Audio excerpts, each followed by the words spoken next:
So you're not in school anymore. How long have you been in stand-up?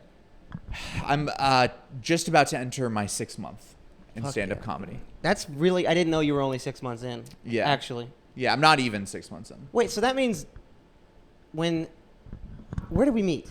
Probably at the Boulevard. Probably at Boulevard? Yeah. Probably when I just started stand-up. Yeah, that had to have been your first or second time ever. Yeah. Where was your first time? My first show ever? Your first going on stage and being funny. Or trying. Oh, being funny. Well, yeah. That's a whole... That hasn't happened yet. But yeah. We're still waiting for that. When was your first mic ever? My first mic was at Comedy Boulevard. At Boulevard? So I want to talk about my introduction to stand-up, Yeah. though, a little bit, because I think it's different than a lot of people's. Okay. For those of you on this that are frequent listeners to this podcast that don't know me, I'm an alcoholic, and when I was in this PhD program, I was at the University of Denver. Yeah. The drinking was really out of control. And I talk about it very openly as a part of my recovery. Actually, today I am 14 months sober. Good job. Which is cool. Congratulations. So I kept, I went to rehab in February of 2023, came out. And then when you drink out of rehab, like the drinking gets much worse. It's like realizing you're in the Matrix, And so I kept getting hospitalized. I was hospitalized 6 times in 3 months. Jesus. And it was really unsustainable. And I've talked a lot about this. I've actually talked about it on stage too. But the last time I drank alcohol, I drank 3 handles of vodka in 5 days. Buddy. And I didn't Jesus. eat. Actually, my favorite person I've ever told that story to is Nick Tenaglia. Yeah. Because friend of the pod. Are we okay? Friend, yeah, he's not been on, but friend, Okay. Yeah. Well, friend of the pod. How yeah. dare you set us up like that? You can edit whatever you want out of this. This isn't a live stream. No, we know him. He's very funny. I told that story to Nick Tenaglia. I said, 3 handles of vodka in 5 days, and he goes, "That's too much." That's too much.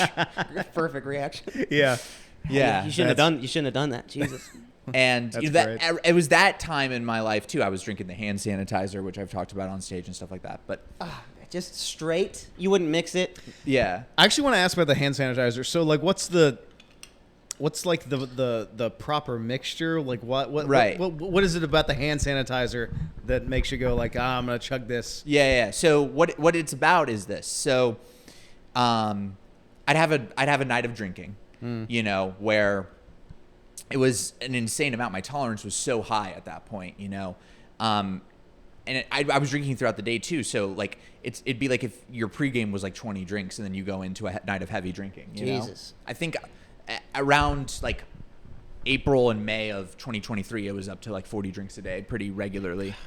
That's too much. How were you as a drunk? Were you sloppy? Did you get mean? Yeah. Or did you just fucking blacked out and fell over? Yeah, so I had to be a very systematic, organized, and precise drunk. Okay. Because I was a PhD student. So I was taking classes, I was teaching classes, I was grading papers, I was making presentations constantly. Did you ever teach drunk? All the time. Oh my God. All the time, of course. How fun were those lectures, though? Awful. Oh, Because I couldn't let on, Yeah. And I'd have to give there were times, and I want to get back to your hand sit. There's so many questions. We'll circle back. This is a big topic. Yeah, Circle back. It'll all be covered. Yeah. So, teaching drunk wasn't fun because, it was fun at first. Like Sure. anything, it's fun at first, right? Sure. But then eventually, and I was drinking so much, it was ridiculous to try to do anything drunk. But I would go to class and I'd carry around a breathalyzer with me. And the reason why is because I had this like magical number that I wanted to keep my BAC at all times, 0.12. Man. In honor of the 12 steps, I was like 0.12 is what I wanted to keep my BAC. There was a whole month and a half of my life I couldn't legally drive a car. Have you said that on point. stage? What? 0.12? Yeah. Okay. I haven't heard it. That's funny. I haven't heard that. That's really very good. funny. Yeah. So I because, and then what would happen though is as my body processed alcohol really quickly because my tolerance was so high. And so what was happening was my BAC would drop too low, and I'd start shaking, and sweating and stuff like that. So I'd have to give a bathroom break. Or if I was in class as a student, I'd take a bathroom break, and I'd go and I'd carry around the little airplane bottles in my pocket as well. A lot of things in my pockets. Sure. And I'd take one of those shots. And sometimes I'd carry around also mouthwash, the little travel size mouthwashes. Yeah. Because I didn't want to smell like it. Yep. But I was also drinking mouthwash at the time too. Oh, God. So I had to make sure not to swallow it. So look, if you want to become a severe alcoholic and like the high functioning alcoholic, like you can, my only advice to you is like, you have to be very systematic about it. It's got to be it's very exhausting. You don't have time for anything else, like if you want to do that and have like a girlfriend, no. Yeah. Like you got it because you're dating alcohol, I was dating alcohol for a very long time and was in a very abusive relationship with it. Did alcohol always win? Yeah, I mean, people think they're like, oh man, you abused alcohol. I'm like, no, alcohol abused me. That was what I really was like, just a total slave to it, And then I'd wake up with a black eye and be like, oh no, this is my fault. It was my fault, that I had the black eye. So you were legit off the rails. Yeah, and Uncontrollable. It was out of control. The hand sanitizer thing, to circle back to that. So sometimes I'd wake up, it'd be like 5 a.m. All the liquor stores are closed and I'm withdrawing, So I need something with alcohol to get me to 7 a.m. because at 7 a.m. there was a liquor store across the street that opened. So it was never for pleasure. It was always just to stop withdrawal, because alcohol withdrawals, especially at that severe, are brutal. You're shaking uncontrollably. Your mind is crazy. You're hallucinating stuff that's not there. Well, that can kill you too, right? Yeah. Like a third of people who die from alcohol-related deaths die of withdrawal. They die of not enough alcohol. And I serve now. What I do now, I'm a I sort of serve as a recovery mentor, and I'm a licensed recovery specialist. Nice. And a lot of families come up to me, and they say, like, "Hey, my son or my daughter, they're drinking so much. What should I do?" I'm like, well, you don't tell them to stop drinking. Don't tell them that, because they're not going to listen, first of all. And number two, if they're drinking as heavily as I was, stopping drinking could kill them. Yeah. Alcohol and benzodiazepines are the only 2 drugs where the withdrawals will kill you. Withdrawals from heroin suck. Withdrawals from meth suck. Withdrawals from crack suck. None of that kills you. Alcohol will kill you. And alcohol and benzos, by the way, 2 things that you can get legally or used often, right? Xanax. Yep. So, yeah, the hand sanitizer thing was never about, oh, I think this would be fun. it was because you were in like a time crunch. Right. You were racing against the clock. Yeah. That's fucking wild. Dude. Yeah. What does hand sanitizer taste like? Oh, it's as bad as it. You ever smell it? I don't even like the smell. Yeah, it's awful. Oh, man. But it was tough, actually. Like very early on in recovery, I would, find some and I'd do it and I'd just smell it, and I'd be like, oh my God.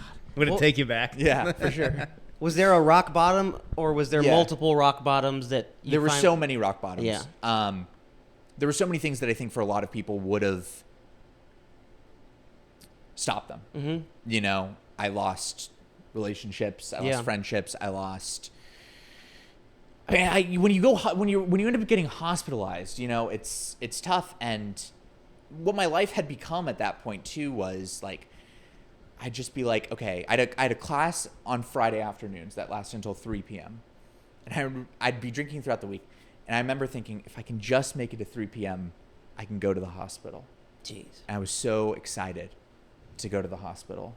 I'd start crying because I'd be like, oh, I can finally go and safely withdraw. But in a hospital, they won't take you unless your BAC is either 0 or at a 0.3 or above. Oh, God. And so 0.3, isn't that dead? 0.4 is legally dead. Oh my God. 0.3 is very drunk. Yeah. But those are the BACs they'll keep you at. And so I'd go home after my 3 o'clock class and my BAC would be at 0.08 or 0.09 or whatever. So I have to drink to get to 0.3 so that I could go to the hospital. Oh my God. And so I'd just be I'd be crying as I drink. I'd be like, I just need to get drunk. And then, of course, you start bargaining with yourself. Like, no, this is fun. This is like when you would go out in your early 20s, you know, and hang out with friends. That's what this is, you know. And Except you're alone in an apartment. and alone in a house in the middle, you know, in Denver, and no one wants to talk with you and all that. Anyways, but yeah, I'd get up to that 0.3, and I had to get above 0.3 because by the time it took me to Uber to the hospital, I didn't want my BAC to drop too much. So I had to get to a 0.33 or 0.34 to get so that I knew by the time I was admitted to the hospital. Yeah. And if there's a waiting room for the hospital, I'm screwed. Because by the time they take my BAC, I'm down to a 0.28. They're going to tell me to go to a detox facility. So you had to like front load booze into your system just to get over and there. I couldn't have. Well, the thing is, why people ask me, why didn't you go to detox? And it's like, the reason I didn't go to a detox center is because they would have kept me too long. Because I had to be back at school on Monday. I got you. So you just crawled into that hospital hammered. Yeah. Oh my god. And then I'd withdraw and safely withdraw, and they'd keep me there for a day or 2 days, and then they'd tell me go to detox, go to rehab, and say no, it was just a bad weekend, you know. Just partied a little too hard. Oh my god. And then Sunday I'd come back to my house and I'd drink. Damn. And the whole thing would start over. So that was my life. It's How long did that go on for? that went on. I mean, a small version of that was happening for 10 years. Yeah. The drinking became more and more and more severe. I mean, I wasn't like that when I first started drinking, but that's how it developed when I was really in my master's program, 24, 25. Then when my ex left me and I was 26 is when morning drinking was happening. And when Not the morning. Yeah, drinking in the morning is great.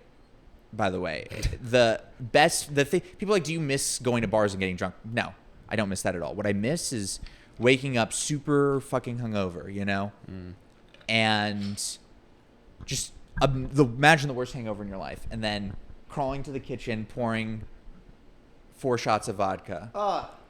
And taking it. Whoa. I'd pour 4 shots of vodka in a whiskey glass. It was a Prohibition glass, actually. It was a glass with the Prohibition law on it. Yeah.